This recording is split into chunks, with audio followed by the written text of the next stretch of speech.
नमस्ते प्रणाम। हम आप लोग के बीच एक देवी गीत लेके आइल बानी। अच्छा लगी तो लाइक और कमेंट और शेयर जरूर करब और कमेंट में बताइब कि हमार माता रानी के गीत आप लोग के कैसन लागल। जे हमार वीडियो देखा था, माई चाची बहिन भाई भौजाई सब लोग के हाथ जोड़ के प्रणाम बा। आई हम भजन सुनावतानी। शेरावा चढ़ली मैया गरजतिया हो गंवार लोगवाना। शेरावा चढ़ली मैया गरजतिया हो गंवार लोगवाना। मैया के मरमो न जाना हो गंवार लोगवाना। एक तो मरम जाने बाभना के बेटौआ हो पलौआ ले लेना हो पलौआ ले लेना। मैया के चौरवा भइले ठाड़ हो पलौआ ले लेना।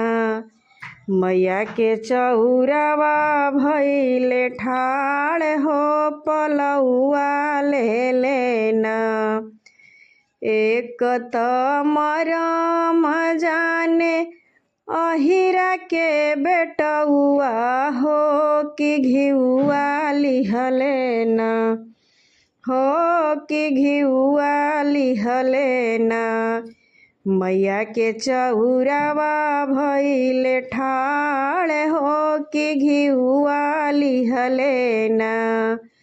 शेरावा चढ़ली मैया गरजतिया हो गंवार लोगवाना हो गंवार लोगवाना। मैया के मरमो न जाना हो गंवार लोगवाना। एक तो मरम जाने सोनार के बेटौआ हो कि नथियावा लिहलेना हो कि टिकावा लिहलेना। मैया के चौरवा भइले ठाड़ हो कि टिकावा लिहलेना। मैया के चौरवा भइले ठाड़ हो कि टिकावा लिहलेना।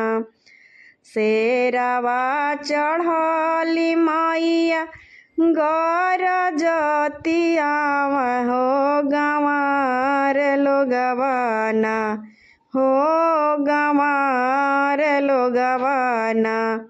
मैया के मरमो न जाना हो गंवार लोगवाना। एक तो मरम जाने बजजवा के छोकड़वा हो चुनरिया लिहलेना हो पियरिया लिहलेना। मैया के चौरवा भइले ठाड़ हो पियरिया लिहलेना। मैया के चौरवा भइले ठाड़ हो चुनरिया लिहलेना।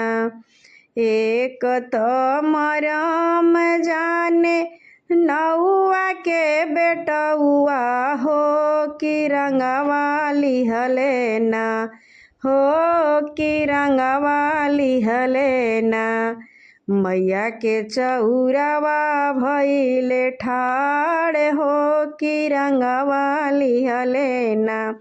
शेरावा चढ़ली मैया गरजतिया हो गंवार लोगवाना। शेरावा चढ़ली मैया गरजतिया हो गंवार लोगवाना। मैया के मरमो न जाना हो गंवार लोग लोगवाना। एक त मरम जाने हलुआइया के बेटउआ हो बरफिया लिहले ना। मैया के चौरवा भइले ठाड़ हो मिठैया ले लेना।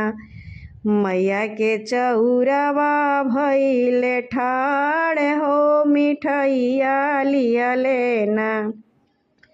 शेरवा चढ़ली मैया गरजतिया हो गंवार लोगवाना।